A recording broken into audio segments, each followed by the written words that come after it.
Imagine this. It's the year 1347, and you're a peasant farmer in northern England. The temperature has dropped to -15 degrees Celsius. Snow is 3 feet deep, and you haven't seen the sun in weeks. Your entire family is crammed into a single room that's barely larger than a modern bathroom. You have no central heating, no electricity, no grocery store to run to when food runs out. One mistake, one failed harvest, one broken tool could mean death for everyone you love. Yet somehow, millions of medieval peasants not only survived these brutal winters year after year, but many thrived enough to raise families and build communities that lasted centuries. Today, we're going to uncover the ingenious survival strategies that kept our ancestors alive when winter was literally a matter of life and death. Welcome back to the channel. I'm your host, and if you're fascinated by how ordinary people lived extraordinary lives in the past, you're in the right place. Winter survival in medieval times wasn't just about staying warm. It was an intricate web of preparation, community cooperation, and survival techniques that would put modern preppers to shame. Before we dive into these incredible survival methods, I want to hear from you. Drop a comment below and tell me where you're watching from, and what you think would be the hardest part about surviving a medieval winter. Are you someone who gets cold easily? Or do you think you could handle the mental challenge of months of darkness and isolation? And if you're ready to discover how our ancestors conquered winter's worst challenges, hit that subscribe button and the notification bell. Trust me, by the end of this video, you'll never look at winter the same way again. Let's start by understanding exactly what medieval peasants were up against. We're talking about the period from roughly 1000 to 1500 CE, and for most of this time, Europe was experiencing what historians call the medieval warm period, followed by the beginning of the Little Ice Age around 1300. But even during the warm period, winters were brutal. Average temperatures were 2–3 degrees Celsius lower than today, and winter lasted from October to April in many regions. The Little Ice Age made things even worse. Rivers that never froze began turning to ice, crops failed repeatedly, and some winters were so severe that wine froze in barrels and birds fell dead from the sky. Medieval peasants didn't have weather forecasts. They couldn't check their phones to see if a blizzard was coming. They relied on folk wisdom, animal behavior, and natural signs. A thick coat on animals, unusual bird migration patterns, or the way smoke rose from chimneys could mean the difference between adequate preparation and catastrophe. The mortality rate during severe winters could reach 30 to 40% in some communities. But here's what's remarkable. The communities that survived developed systems so effective that many of their techniques are still used today in remote areas around the world. Food preservation was the cornerstone of medieval winter survival, and peasants developed techniques that were nothing short of ingenious. The concept of putting food by wasn't just about storing some extra grain. It was a sophisticated system that began in spring and continued through harvest. Salt was liquid gold in medieval times, and peasants used every grain strategically. They would slaughter pigs in late autumn, a practice still reflected in the German word Schlachtmonat, meaning slaughter month for November. Every part of the pig was preserved.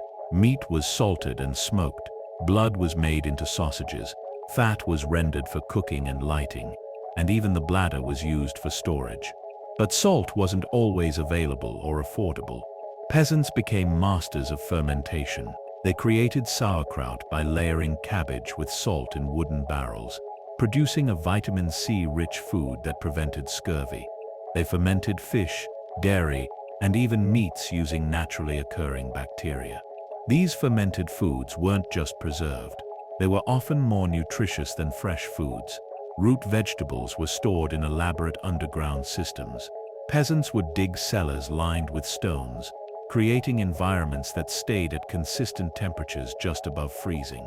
Turnips, carrots, and parsnips were layered in sand or sawdust. Apples were wrapped individually in leaves and stored in ventilated boxes. The three-field system of agriculture was partly designed around winter survival. One field would be planted with winter wheat or rye, which could survive frost and provide early spring food. Another field would grow barley, oats, and legumes for protein. The third field would lie fallow, but even this served winter survival. It would be used for grazing animals whose manure would fertilize the soil. Medieval peasant homes were masterpieces of thermal efficiency, designed by people who understood that their lives depended on staying warm. The typical peasant house was built using local materials in ways that maximized heat retention. The foundation was crucial. Peasants would dig foundations below the frost line and line them with stones for drainage. The walls were often made using wattle and daub, a framework of woven sticks covered with a mixture of clay, straw, and sometimes animal dung. This created excellent insulation while using materials that were freely available. The roof was typically thatched with straw, reeds, or heather. While we might think of thatch as primitive, it was actually superior to many modern roofing materials for insulation. A properly made thatched roof could be over a foot thick and provided excellent protection from both cold and wind. But here's where it gets really interesting. The layout of these homes was strategically designed for winter survival. Animals lived in the same building as the family, separated by a wall but sharing the same roof. The body heat from cattle, pigs, and chickens helped warm the entire structure. This wasn't just about convenience, it was about survival.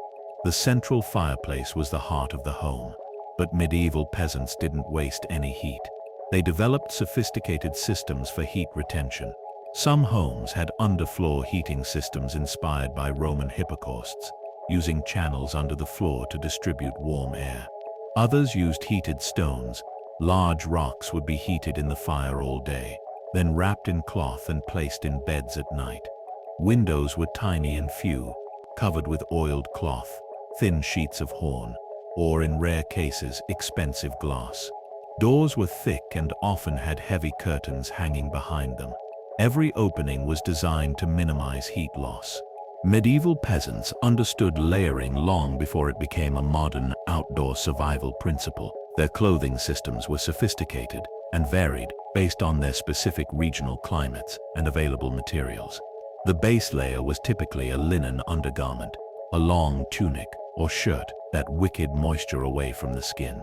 This might seem counterintuitive, but linen actually has excellent moisture-wicking properties and was crucial for preventing hypothermia caused by wet clothing. The middle layer was usually wool. Peasants raised sheep not just for meat, but for their wool, which they would spin and weave themselves. Wool retains its insulating properties, even when wet, making it ideal for survival clothing. The wool was often left somewhat oily from the sheep's natural lanolin, which provided water resistance. The outer layer varied by region and wealth. In areas with access to animal furs, peasants would use rabbit, fox, or even bear pelts. In other areas, they developed sophisticated techniques for making leather waterproof, using various oils and treatments. Footwear was critical. Peasants made boots from thick leather, often with wooden soles for insulation from the frozen ground.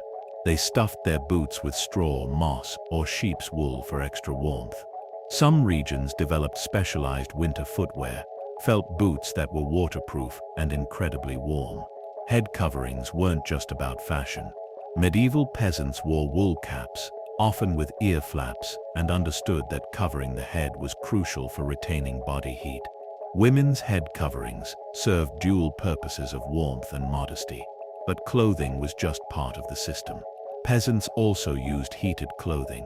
They would heat stones or metal objects by the fire and place them inside their clothing for extra warmth during outdoor work. Here's something that might surprise you. Medieval peasants didn't face winter alone. They had developed sophisticated community support systems that were essential for survival. These weren't just nice social customs. They were literally matters of life and death. The concept of winter sharing was common across Europe. Families would pool resources, taking turns hosting community meals to conserve firewood and share the warmth of cooking. Large communal ovens were built that could serve multiple families, and the baking schedule was carefully coordinated so that no heat was wasted. Skill sharing was crucial. Not every peasant could do everything, so communities developed systems where specialists would teach others. The village smith would repair tools for multiple families in exchange for food or other services. Women who were skilled at spinning would teach others, creating a network of textile production that kept everyone clothed. Work sharing was essential for survival tasks. Cutting and storing firewood was a massive undertaking that required the entire community. Families would work together to cut wood in the autumn, and the allocation was based on careful calculations of family size and house size. No one was left without fuel for heating. Emergency support systems were built into medieval communities. If a family's breadwinner died or became sick, the community would provide food and fuel to keep them alive through the winter. This wasn't charity, it was survival insurance that everyone participated in, knowing they might need help someday. Some communities developed sophisticated systems for winter communication. Signal fires, church bells, and even trained messenger systems helped isolated farmsteads stay connected during severe weather. If someone didn't appear for expected community activities, search parties would be organized. The medieval calendar was structured around these community survival needs. Harvest festivals weren't just celebrations, they were opportunities to assess community resources and plan for winter distribution. Religious observances provided regular opportunities for communities to gather and check on each other's welfare. We often focus on the physical challenges of medieval winters, but the psychological challenges were equally significant. Medieval peasants had to survive not just the cold but months of darkness and isolation that could drive people to despair. Lighting was precious and required careful planning. Candles were expensive and usually reserved for special occasions. Instead, peasants used oil lamps burning animal fat, pine resin torches, and rushlight, reeds soaked in animal fat that burned slowly and provided steady light.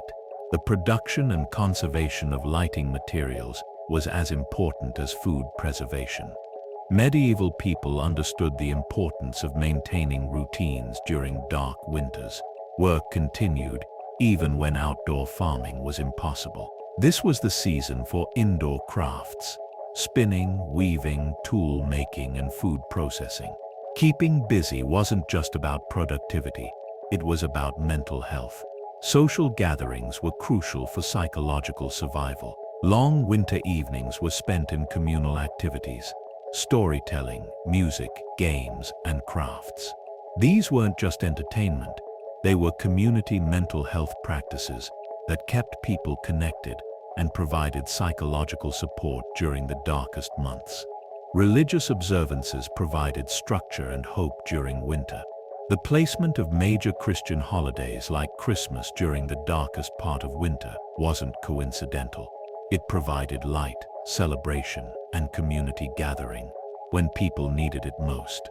Before we continue, I want to pause and ask you something. We're living in an age where we can control our environment with the flip of a switch, but many of us still struggle with seasonal depression and winter blues. What do you think we could learn from medieval peasants about maintaining mental health during dark months? Share your thoughts in the comments below. Water management was a critical survival skill that medieval peasants had to master.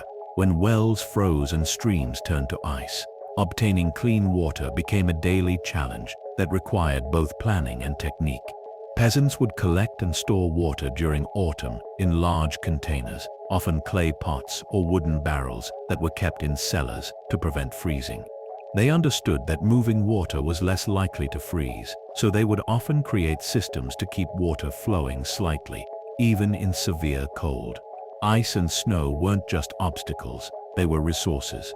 Peasants developed techniques for melting ice and snow efficiently, often using heated stones to melt ice in containers without wasting precious fuel. They learned to collect the cleanest snow and ice, avoiding the first snowfall which could be contaminated. Hygiene during winter was challenging, but not ignored. Peasants understood that staying clean was important for health, but they had to balance this with conservation of water and fuel.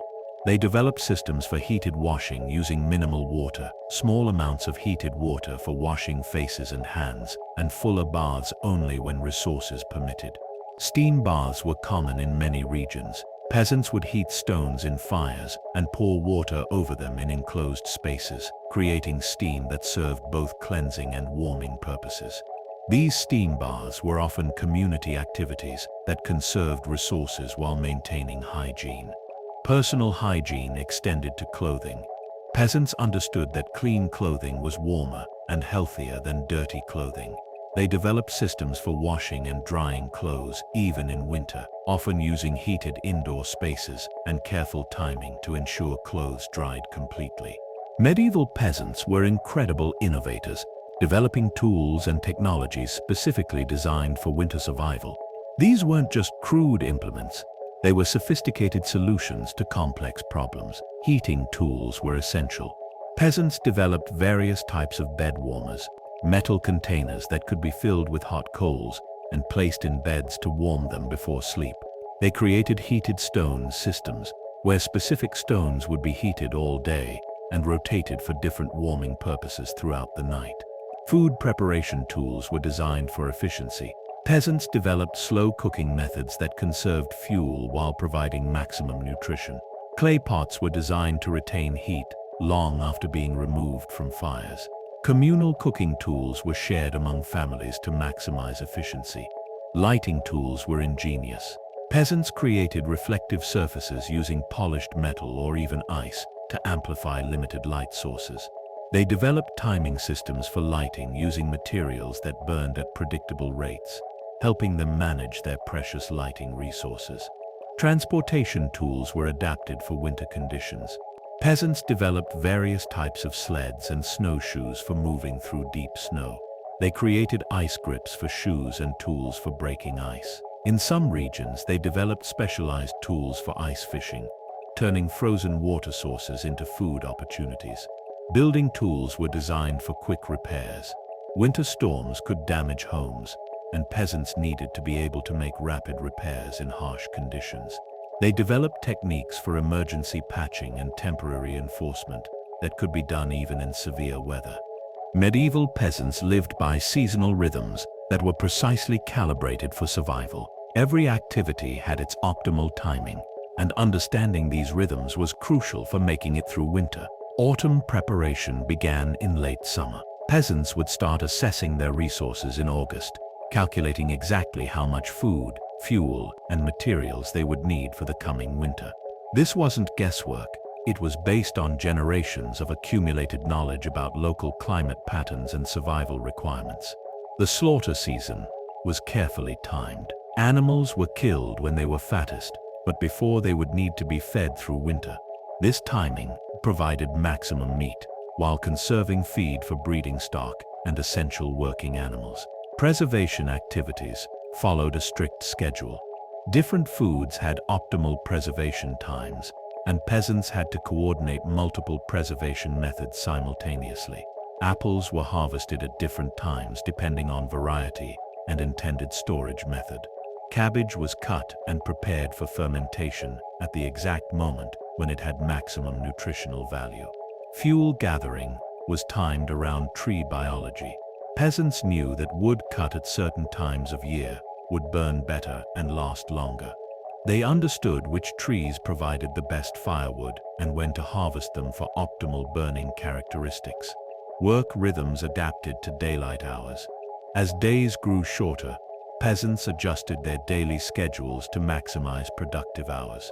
Essential outdoor work was prioritized during the limited daylight, while indoor work was organized for long evening hours. Social rhythms were coordinated with survival needs. Community work parties were organized at optimal times for maximum efficiency. Religious and social observances were timed to provide psychological support when it was most needed. Medieval winter survival strategies varied dramatically across different regions, and peasants developed highly specialized techniques adapted to their specific local conditions. Understanding these variations reveals the sophisticated environmental knowledge that peasants possessed. In Scandinavia, peasants developed techniques for extreme cold that were incredibly advanced. They built homes partially underground, taking advantage of the Earth's insulation. They developed sophisticated techniques for ice fishing and hunting that provided protein throughout winter.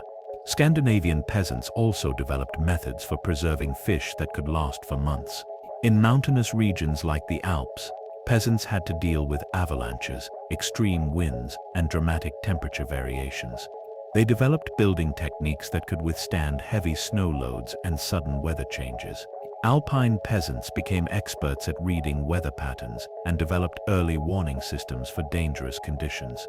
In coastal regions, peasants took advantage of the ocean's moderating effects on temperature, but had to deal with storms and salt air. They developed techniques for salt production and fish preservation that were highly sophisticated. Coastal peasants also developed methods for using seaweed and other marine resources for food and fuel. In forested regions, peasants became masters of woodland survival. They developed techniques for living in forest environments, using trees not just for fuel but for food, medicine, and building materials. Forest peasants often had the most diverse diets and the most sophisticated knowledge of plant-based survival resources. In plain regions, peasants had to deal with extreme winds and lack of natural shelter. They developed techniques for building windbreaks and creating microclimates around their homes. Plain peasants often had the most advanced systems for food storage and preservation. Medieval peasant communities developed sophisticated systems for protecting their most vulnerable members during winter. Children and elderly people required special care and attention, and communities developed practices specifically designed to ensure their survival. Children's survival was a community priority. Peasant communities understood that children were both more vulnerable to cold and more important for future survival. They developed specialized clothing for children, often making miniature versions of adult winter clothing. Children's nutrition was carefully managed, with special foods reserved for growing bodies. Educational systems were adapted for winter survival. Children were taught survival skills through hands-on experience and storytelling. Winter was often when children learned essential skills like textile production, tool making, and food preparation. These weren't just chores, they were survival education. Elderly people were valued for their knowledge and experience. Medieval peasant communities understood that elderly people possessed crucial survival knowledge accumulated over decades. They developed systems for ensuring that elderly people stayed warm and fed while continuing to contribute their expertise to community survival. Multi-generational housing was common and practical. Elderly people often lived with younger family members, sharing body heat and resources while contributing their knowledge and skills. This wasn't just about family obligation, it was about survival efficiency. Special care systems were developed for those who couldn't contribute physical labor.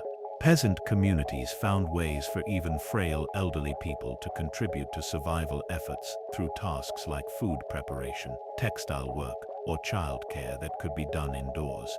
Healthcare for vulnerable populations was sophisticated.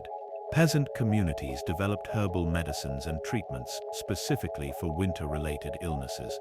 They understood nutrition needs for different age groups and adjusted food distribution accordingly.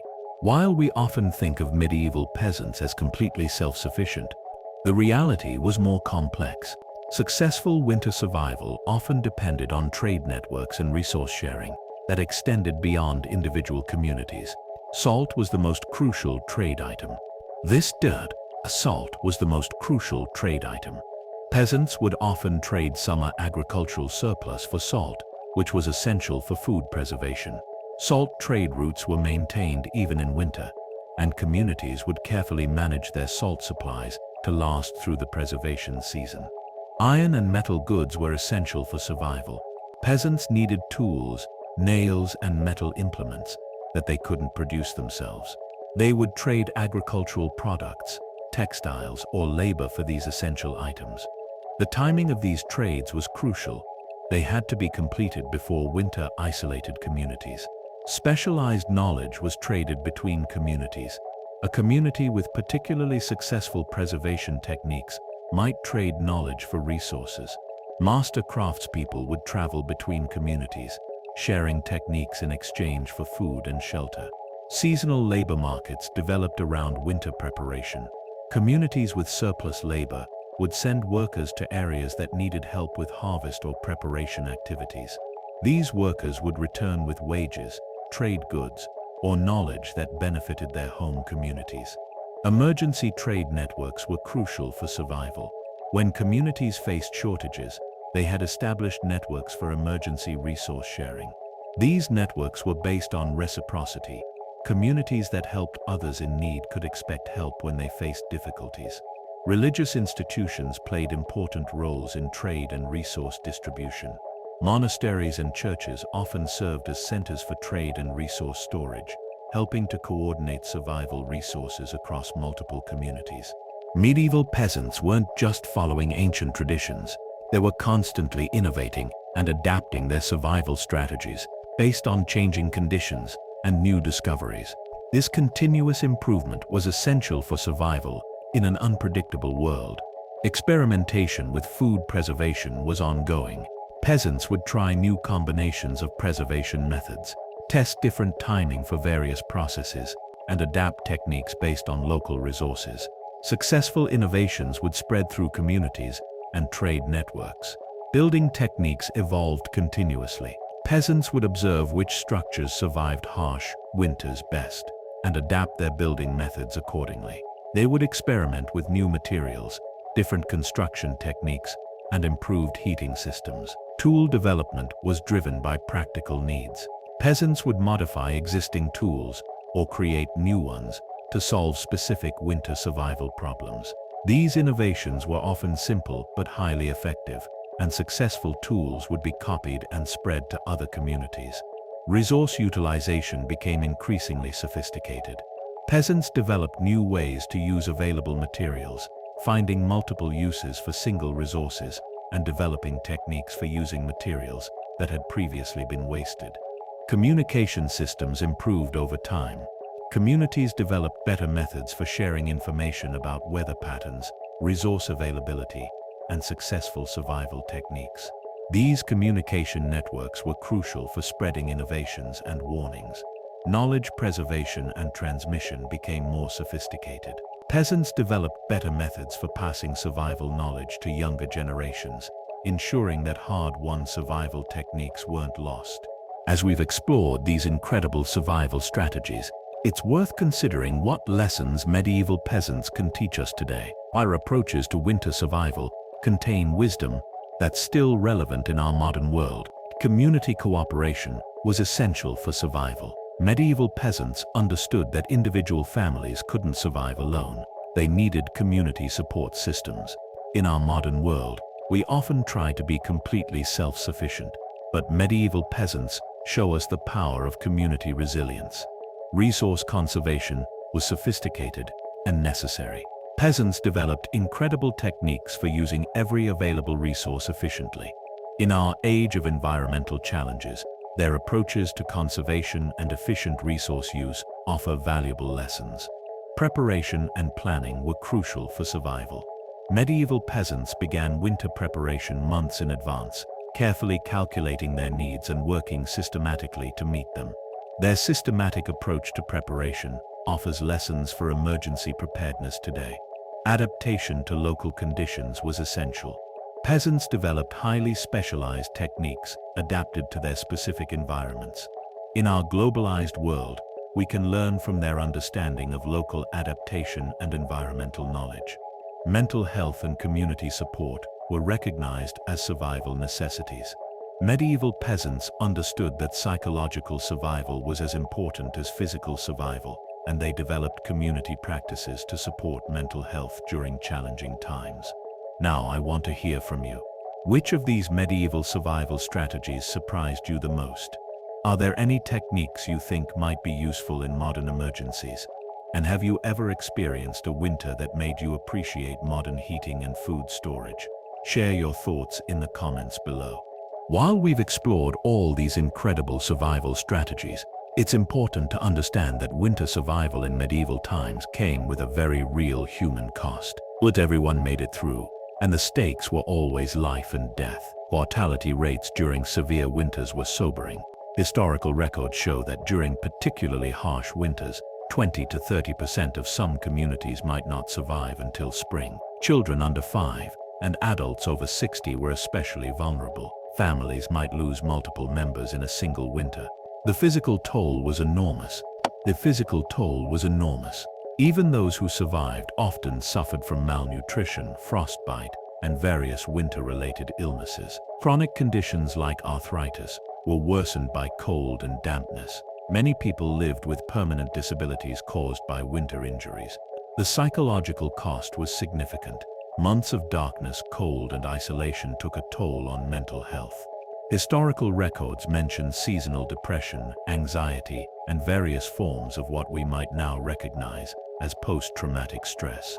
Communities developed support systems partly to address these psychological challenges. Economic impacts were severe. A failed harvest or unexpected equipment failure could doom a family. The loss of working animals or essential tools could mean the difference between survival and catastrophe. Many families lived on the edge of survival, with no margin for error. Social structures were shaped by winter survival needs. Marriage patterns, family structures, and community organizations all reflected the requirements of surviving harsh winters. Individual desires and preferences were often secondary to survival necessities.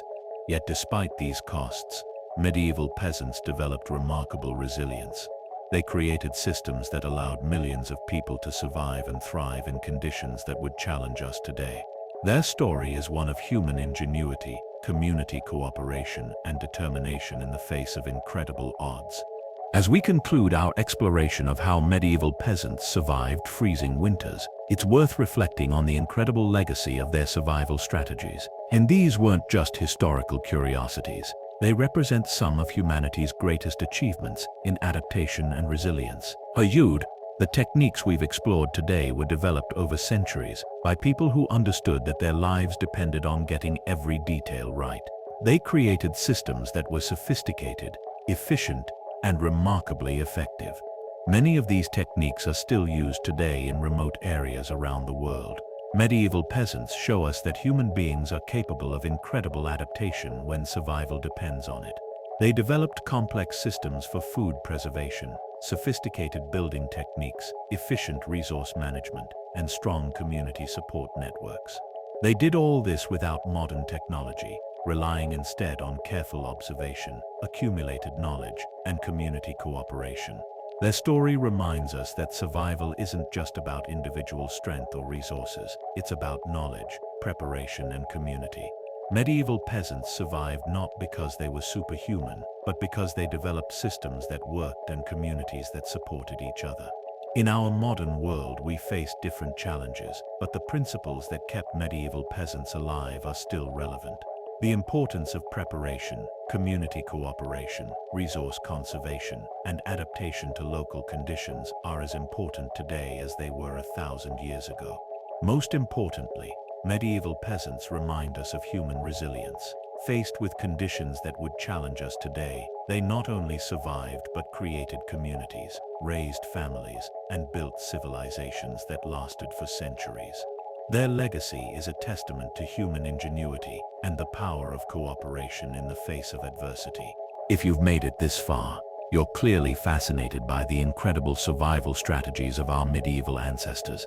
But I want to hear from you. Which of these techniques impressed you the most? Are there any survival strategies from your own family or cultural background that remind you of these medieval methods? And here's a challenge for you. Look around your modern home and imagine what you would need to survive a winter without electricity, heating, or grocery stores. What would be your biggest challenges? What could you learn from medieval peasants? Drop your thoughts in the comments below.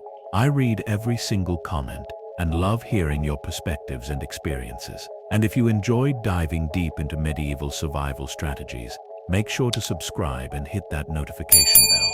We have so many more incredible stories about how ordinary people lived extraordinary lives throughout history. Like this video if you learned something new and share it with anyone who might appreciate the incredible ingenuity of medieval peasants. Until next time, stay curious about the past, and remember, we're all more resilient than we think.